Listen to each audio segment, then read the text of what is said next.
Hi there folks and welcome to Get Strumming.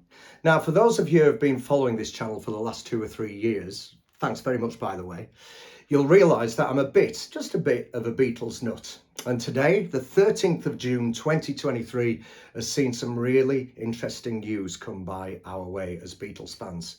Paul McCartney has just done an interview with BBC journalist Martha Kearney, in which he's been promoting his new book, Eyes of the Storm. It's a book of photos taken by him during the heady days of Beatlemania. So it basically covers all that time when they were conquering America, and it's pictures of himself that he's taken as selfies and of John, George and Ringo. However, at the end of this interview, Martha Kearney asks him one more question on the subject of artificial intelligence. And here's what he had to say about it. Well, it's a very interesting thing, it's something we're all tackling at the moment and trying to deal with. What's it mean,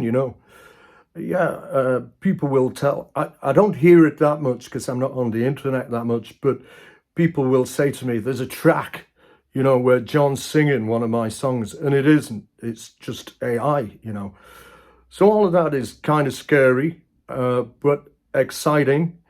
It's the future, and we were able to use that kind of thing when Peter Jackson did the film Get Back, when it was just us making the Let It Be album, and he was able to extricate John's voice from a ropey little cassette which had John's voice and a piano, and he could separate them with AI, so you could tell him, that's the voice, that's the guitar, lose the guitar.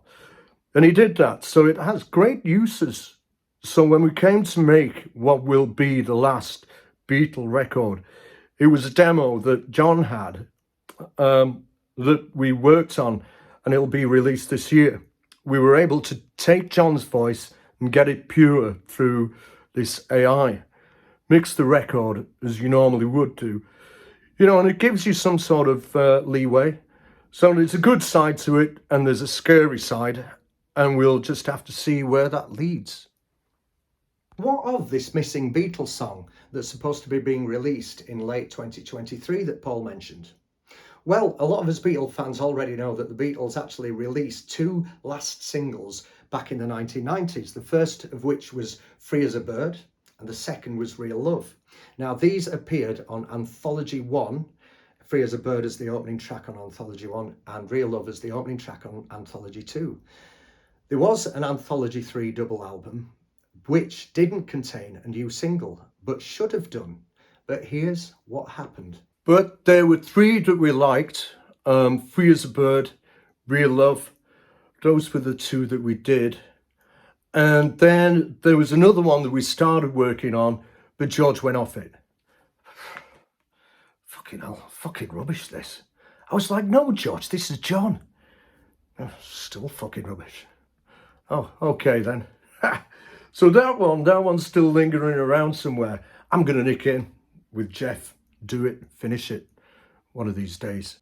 And there are all sorts of other examples of how AI has been used within Beatles music. Just recently, Paul McCartney asked Peter Jackson, the director of the film Get Back, to strip away the Beatles instruments, leaving John Lennon's voice, which would enable Paul to duet with him live on stage as the headlining act at Glastonbury.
So, what do I think of AI? Well, I've seen quite a few examples of it now on YouTube, and yeah, it's pretty impressive, pretty freaky. Do I think it's a good thing? Probably not. Do I think it might herald the end of humanity as we know it? Quite probably. Thanks very much for joining me. Take care for now. Bye bye.